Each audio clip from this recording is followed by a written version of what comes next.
Naomba sasa chukua dayari Biblia kwa ajili ya neno la Mungu. Ina mambo machache tunataka tuseme. Baada tuna ibada, tuna maombi ya kutoka kwenye nira kwa ajili ya kutiwa miguu yako mafuta, kuchovya miguu yako kwenye mafuta. Kwa hiyo tuweze kukimbizana na wakati. Haleluya. Inamisha kichwa chako, ni mshukuru Mungu. Baba, ninakushukuru kwa sababu tangu mwanzo wa ibada hii ulikuwa nasi. Na ibada hii ilianza manyumbani hadi sasa umewafikisha watoto wako hapa. Baba, wakati wa neno lako naomba kibali, Roho wako akawe kiongozi wetu mkuu na kutufunulia mengi zaidi na zaidi kupitia jina lako takatifu na kwa damu Yesu Kristo. Amen. Neno la Mungu siku ya leo tutazungumza kwa habari ya aina ya mafuta matakatifu. Sema mafuta matakatifu. Hapa nimeorozesha aina nne ya mafuta matakatifu. Haleluya. Kwa jina ambalo linafahamika sana kwamba mafuta ya upako, lakini ni mafuta matakatifu. Haleluya. Mafuta matakatifu, ili kila linachotendeka uweze kujua, na hata kama kuna mtu anakukosoa uweze kujitetea na uwe na cha kuzungumza.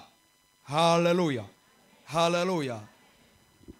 Nizungumze aina ya mafuta matakatifu. Aina ya kwanza ni mafuta ya kumwinua mfalme au nyota ya kifalme, au mafuta ya kumwinua kiongozi. Bwana Yesu asifiwe sana. Mafuta ya kumwinua kiongozi, mafuta ya kumwinua mfalme, mafuta ya kuinua nyota ya uongozi. Bwana Yesu asifiwe sana. Kwa yatatumika kama ishara itakayomtambulisha huyo mtu kwamba huyu ni kiongozi, huyu amechaguliwa na Mungu, huyu amechaguliwa na Mungu, amewekwa juu ya wanadamu, amewekwa juu ya eneo hili. Haleluya.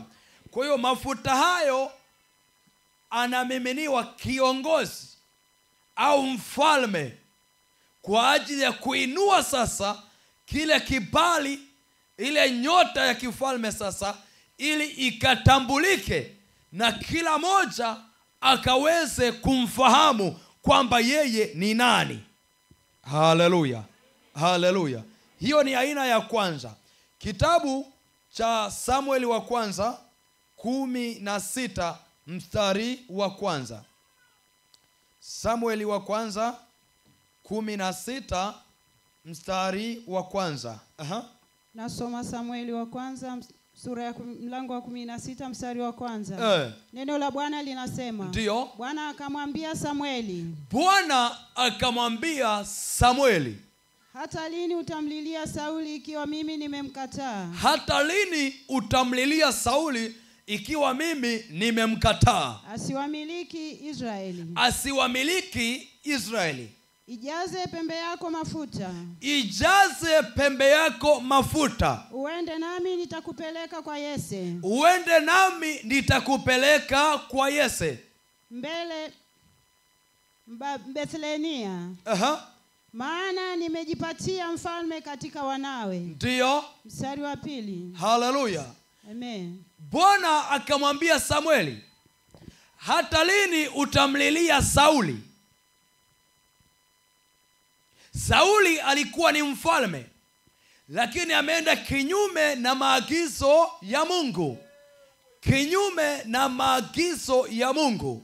Kwa hiyo Samueli akawa anaomba kwa ajili ya mfalme kwamba, Mungu, ninaomba upitishe rehema zako uweze kumsaidia sasa, ili ukaiponye nchi, ili ukaiponye taifa, Mungu akasema, hata lini utanililia kwa ajili ya Sauli? Mimi nimemkataa. Sasa nina mtu mmoja nimemchagua katika familia Yese, ijaze pembe yako mafuta. Haleluya. Huyo mtu hawezi akatambulika bila kupakwa mafuta, bila kutiwa mafuta. Ndio maana Samueli akaambiwa, ijaze pembe yako mafuta. Mungu amemchagua, lakini lazima amiminiwe mafuta kwa ajili ya kumhalalisha kwamba yeye atakuwa kiongozi ajaye, na nyota yake ikatambulike katika taifa ya kwamba huyu ni kiongozi ambaye Bwana amemchagua. Amen. Haleluya. Amen. Haleluya. Amen. Hayo ni mafuta ya kumwinua kiongozi. Soma mstari wa 13. Mstari wa 13. Neno la Bwana linasema, ndipo Samueli akaitoa pembe yake. Samueli akaitoa pembe yake yenye mafuta. Yenye mafuta. Akamtia mafuta kati ya ndugu zake. Akamtia mafuta kati ya ndugu zake. Na Roho wa Bwana akamjilia Daudi kwa nguvu. Haleluya. Baada ya kutiwa mafuta,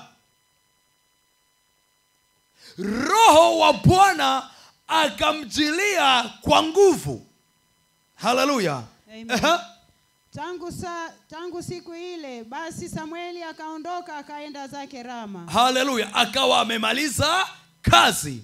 Lakini kitu cha kuelewa ni kwamba Daudi alipotiwa mafuta, Roho wa Bwana akamjilia kwa nguvu, akazingia ndani yake.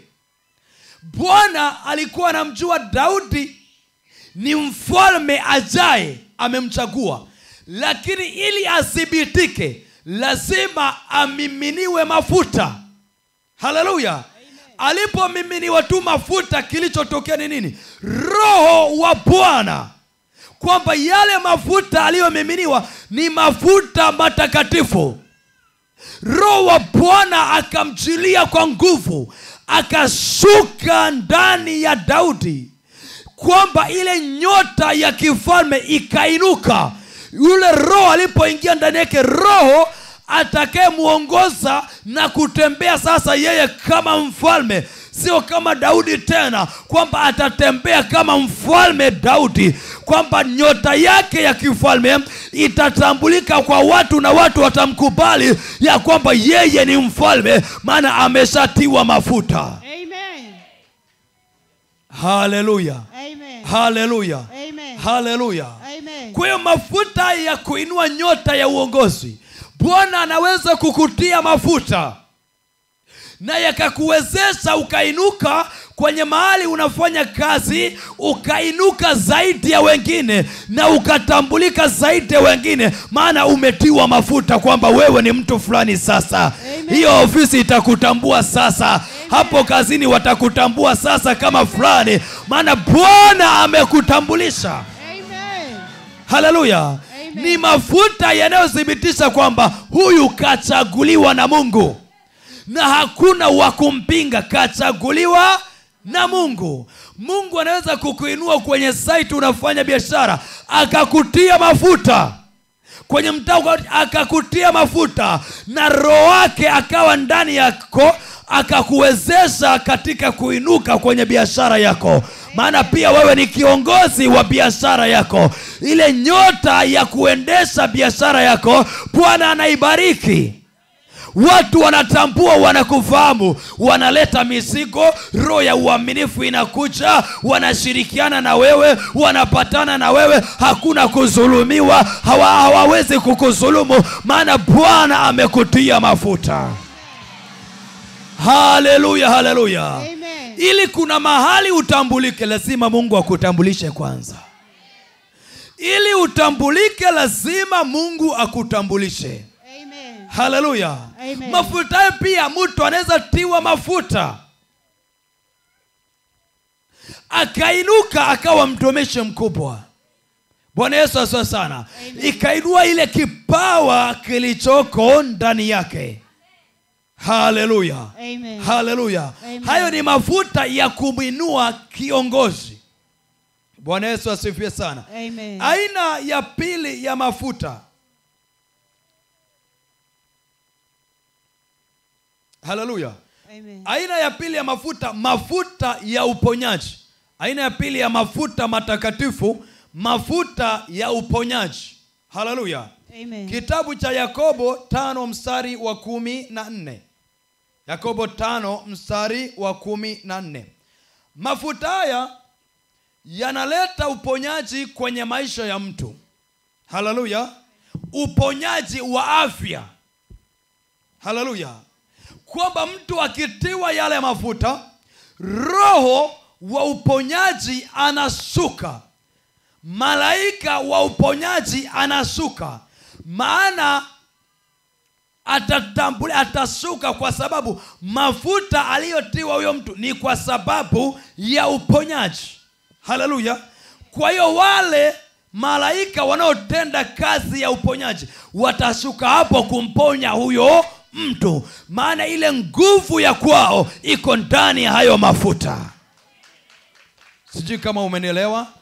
Haleluya. Yakobo 5. Haleluya. Amen. Nguvu ya uponyaji inakuwa ndani ya yale mafuta. Bwana Yesu asifiwe sana. Amen. Kwa hiyo mgonjwa akipakwa yale mafuta, na ni agizo, lazima malaika wa uponyaji watashuka na atapokea uzima kwa sababu amepakwa mafuta ya uzima. Amen. Aha. Nasoma Yakobo 5 mstari wa 13. Ndio. Neno la Bwana 14. Mstari wa 14. Mtu wa kwenu amekuwa hawezi. Mtu wa kwenu amekuwa hawezi. Awaite wazee wa kanisa. Awaite wazee wa kanisa. Na wamwombee. Na wamwombee. Wazee wa kanisa ni wachungaji. Awaite wazee wa kanisa na wamwombee. Na kumpaka mafuta kwa ajili ya Bwana. Na kumpaka mafuta kwa jina la Bwana. Mstari wa 15. Kule kuomba kwa imani. Kule kuomba kwa imani kutamwokoa mgonjwa yule. Kutamwokoa mgonjwa yule. Na Bwana atamuinua. Na Bwana atamuinua. Hata akiwa amefanya dhambi. Hata akiwa amefanya dhambi. Atasamehewa. Atasamehewa. Bwana Yesu asifiwe sana. Amen. Mafuta hayo yana kazi maalum. Sharti la kwanza, upakwe hayo mafuta lakini kwa jina la Bwana Yesu Kristo. Haleluya. Amen. Bwana Yesu asifiwe sana. Amen. Sasa mafuta hayo sharti yaombewe, upakwe kwa jina la Bwana wa majeshi, kwa jina la Yesu Kristo. Ndivyo agizo lilivyosema. Lakini yanasaidia kwamba huyo mtu hata kama amefanya dhambi, kwamba huo ugonjwa umekuja kwenye maisha yake, una uhalali, ugonjwa unamuachia. Amen. Haleluya. Amen. Maana nira inalainika, vifungo vinamwachia, haijalishi imetokana na nini. Lakini kuna mwingine alimkosea mtu, karushiwa ugonjwa, kalogwa na akalogeka, sasa anateseka. Kwa akipakwa yale mafuta, ule uhalali wa kuzimu utaondoka juu ya maisha yake. Unajua kuna watu wanaumwa lakini magonjwa walijitafutia. Kuna mahali umezulumu cha mtu, sasa mtu ana uhalali wa kukuloga, ana uhalali wa kukuombea maombi mabaya yakakamata, maana umemgeuzia mgongo, umezulumu. Bwana Yesu asifiwe sana. Amen. Haleluya, haleluya. Hayo ni mafuta ya uponyaji. Mtu wa kwenu akiwa hawezi, na aite wazee, na hao wazee wamuombee na kumpaka mafuta kwa jina la Bwana. Na katika kumwombea kwa imani, mtu huyo atakuwa mzima.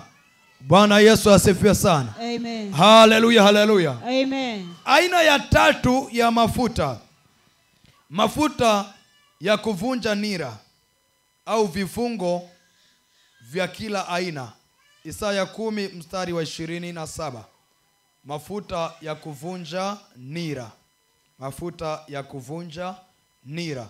Isaya 10 mstari wa 27. Neno la Bwana linasema, tena itakuwa katika siku hiyo. Bwana Yesu asifiwe sana.